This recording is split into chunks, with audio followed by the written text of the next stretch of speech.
नमस्कार, आप सभी का इस YouTube चैनल में हार्दिक स्वागत है। आज हम कक्षा 10 में सामाजिक विज्ञान विषय में छठे पाठ केंद्र सरकार में प्रधानमंत्री टॉपिक का अध्ययन करेंगे। आइए शुरुआत करते हैं।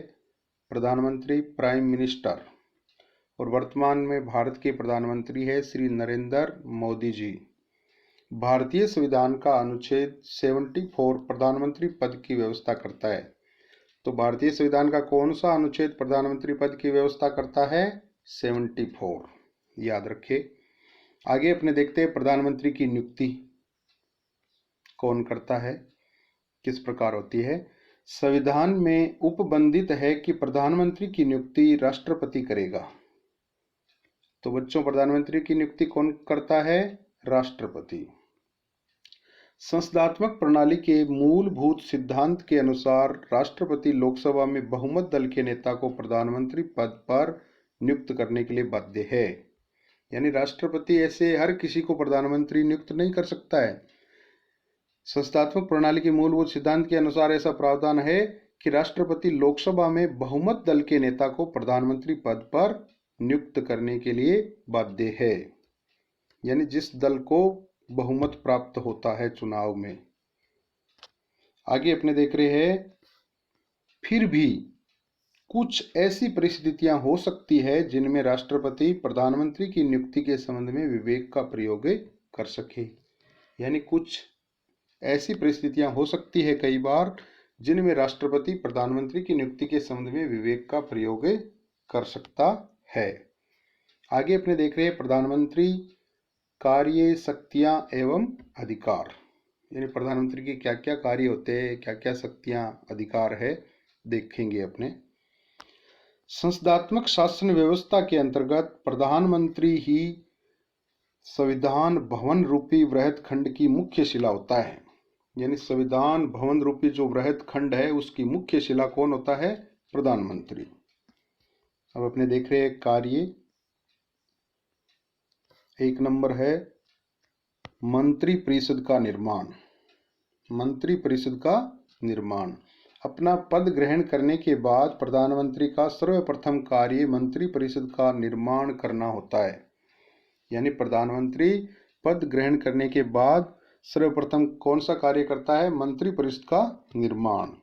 प्रधानमंत्री ही निर्णय करता है कि वैधानिक सीमा के अंतर्गत रहते हुए मंत्री परिषद में कितने मंत्री हो और कौन कौन मंत्री हो। यानी वैधानिक सीमा के अंतर्गत रहते हुए, उस लिमिट के अंतर्गत रहते हुए कि उससे ज्यादा मंत्री नहीं बनाए जा सकते, तो प्रधानमंत्री ही निश्चय करता है कि कितने मंत्री हो और कौन कौन मंत्री हो। 2 नंबर है मंत्रियों में विभागों का बंटवारा और परिवर्तन। मंत्रियों में विभागों का बंटवारा और परिवर्तन।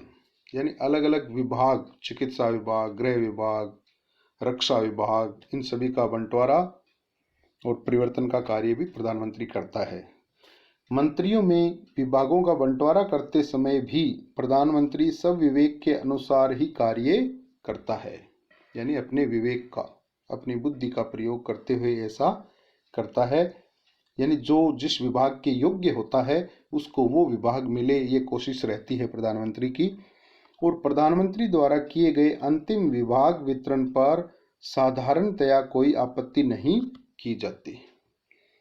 और यानी साधारणतया प्रधानमंत्री द्वारा जो विभागों का वितरण किया जाता है उस पर कोई आपत्ति नहीं की जाती है। 3 नंबर देख रहे हैं, मंत्री परिषद का कार्य संचालन। मंत्री परिषद का कार्य संचालन। प्रधानमंत्री मंत्रिमंडल की बैठकों का सभापतित्व और मंत्रिमंडल के समस्त कार्यवाही का संचालन करता है।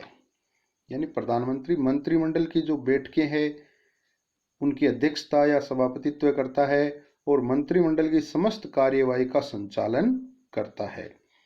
मंत्रिपरिषद की बैठक में उन्हीं विषयों पर विचार किया जाता है जिन्हें प्रधानमंत्री कार्यसूची या एजेंडा में रखे। यानी प्रधानमंत्री कार्यसूची या एजेंडा तय करता है और उन्हीं विषयों पर विचार किया जाता है। 4 नंबर है शासन के विभिन्न विभागों में समन्वय या मेलजोल बनाना। प्रधानमंत्री शासन के समस्त विभागों में समन्वय स्थापित करता है, यानी अलग अलग जो विभाग है, चिकित्सा विभाग, गृह विभाग, रक्षा विभाग, इन सभी में आपस में समन्वय स्थापित करता है, जिससे कि समस्त शासन एक इकाई के रूप में कार्य कर सके। क्योंकि प्रधानमंत्री मुख्य होता है, इसलिए उसको ये विशेष ध्यान रखना पड़ता है। 5 नंबर देख रहे हैं लोकसभा का नेता। लोकसभा का नेता कौन होता है? प्रधानमंत्री। प्रधानमंत्री संसद का मुख्यतया लोकसभा का नेता होता है, यानी प्रधानमंत्री संसद का और मुख्यतया देखिए तो लोकसभा का नेता होता है, और कानून निर्माण के समस्त कार्य में प्रधानमंत्री ही नेतृत्व प्रदान करता है। और संसद का या मुख्यतः लोकसभा का नेता होने के कारण कानून निर्माण का जो समस्त कार्य है उसमें प्रधानमंत्री नेतृत्व लीडरशिप प्रदान करता है। वार्षिक बजट सहित सभी सरकारी विधेयक उसके निर्देशानुसार ही तैयार किए जाते हैं, यानी पूरे वर्ष का जो बजट सहित सभी सरकारी जो विधेयक है वो उसके निर्देशानुसार ही तैयार किए जाते हैं। आगे देख रहे हैं, अपने 6 नंबर देख रहे हैं राष्ट्रपति तथा मंत्रिमंडल के बीच संबंध स्थापित करता। राष्ट्रपति के बीच में और मंत्रिमंडल के बीच संबंध स्थापित करता भी कौन होता है? प्रधानमंत्री। सार्वजनिक महत्व के मामलों पर राष्ट्र के प्रधान से केवल प्रधानमंत्री के माध्यम से ही संपर्क स्थापित किया जा सकता है, यानी सार्वजनिक महत्व के मामलों पर राष्ट्र का प्रधान कौन होता है? राष्ट्रपति। उनसे केवल प्रधानमंत्री के माध्यम से ही संपर्क स्थापित किया जा सकता है। वही राष्ट्रपति को मंत्रिमंडल के निश्चयों से परिचित कराता है, और प्रधानमंत्री ही राष्ट्रपति को मंत्रिमंडल के निश्चयों से या निर्णयों आदि से परिचित कराता है, और वही राष्ट्रपति के परामर्श को मंत्रिमंडल तक पहुंचाता है। यानी इस प्रकार राष्ट्रपति और मंत्रिमंडल के बीच एक संबंध की कड़ी का कार्य भी करता है। आगे अपने देख रहे हैं विभिन्न पद प्रदान करना। 7 नंबर पॉइंट है संविधान द्वारा राष्ट्रपति को जिन उच्च पदाधिकारियों की नियुक्ति का अधिकार दिया गया है, व्यवहार में उनकी नियुक्ति राष्ट्रपति स्वविवेक से नहीं वरन प्रधानमंत्री के परामर्श से ही करता है।